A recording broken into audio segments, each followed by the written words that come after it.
எனக்கென வந்த தேவதையே சரிபாதி நீ அல்லவா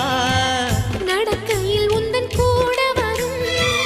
நிழல் போலே நான் அல்லவா கண்ணன் கொண்ட ராதையர ராமன் கொண்ட சீதையர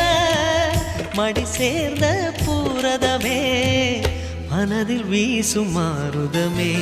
நன்றி சொல்ல உனக்கு வார்த்தை இல்லை எனக்கு நான் தான் மயங்குறேன் என்னுடைய மனச தந்துவிட்ட பிறகும் ஏம்மா